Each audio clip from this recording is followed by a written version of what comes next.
Yo, tell me what you really, really want. I'll tell you what you want, what you really, really want. I wanna, really, really wanna. Zig, zig, aïe. My lover.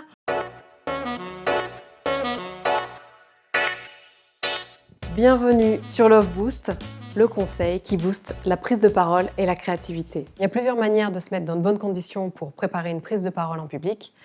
Avoir un plan solide, des fiches, répéter. Mais voilà une astuce de flemmard qui peut vous permettre de vous déstresser le jour J. Écoutez de la musique. La musique aide à provoquer toute une palette d'émotions, comme le dit le neurologue Pierre Lemarquis dans son livre « Sérénade pour un cerveau de musicien ». Ainsi, la musique aide à augmenter le taux de dopamine, l'hormone du plaisir, les endorphines et la sérotonine qui est à l'origine de la plupart des antidépresseurs. La musique vous calme.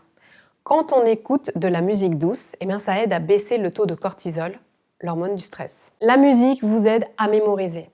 Si vous vous habituez à écouter une certaine musique pendant que vous répétez et que vous la réécoutez le jour où vous allez faire votre prise de parole en public, ça va réactiver votre mémoire. La preuve que la mémoire et la musique fonctionnent très bien ensemble, c'est que ça nous est tous arrivé d'allumer la radio et de tomber sur une chanson qu'on écoutait en boucle à une certaine période de notre vie. Et là, tous les souvenirs et les émotions de cette période nous reviennent en mémoire en un instant. Conclusion, la musique a le pouvoir en 3 minutes de changer notre humeur, alors profitez de ça pour vous mettre dans une ambiance détendue ou énergique avant de prendre la parole. Votre mission maintenant, si vous l'acceptez, c'est de mettre cette vidéo sur pause et d'utiliser les 20 à 30 prochaines minutes pour vous créer votre propre playlist. Donc soit vous en faites une qui est énergique ou une qui est plutôt zen, ou les deux.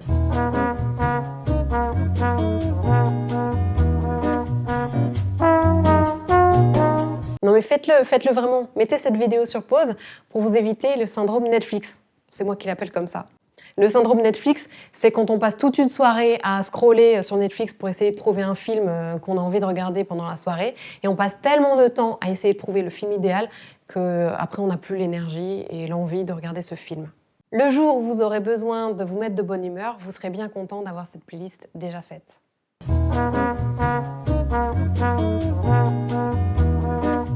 Moi, dans ma playlist, il y a des morceaux de James Bond, de Jason Bourne, de Mission Impossible. Comme ça, j'ai vraiment un panaché de musique qui me mettent en énergie et d'autres qui sont utilisées dans les films pour des scènes de grande concentration. Et j'ai l'impression que ça m'aide vraiment à être plus concentrée. Maintenant que vous avez trouvé les morceaux qui vous stimulent ou qui vous calment, est-ce que vous voulez bien partager ça dans les commentaires, aussi bien pour moi que pour les autres qui regardent cette vidéo? Parce que comme ça, on va tous augmenter notre playlist. Et rappelez-vous, votre parole est importante, faites-la connaître.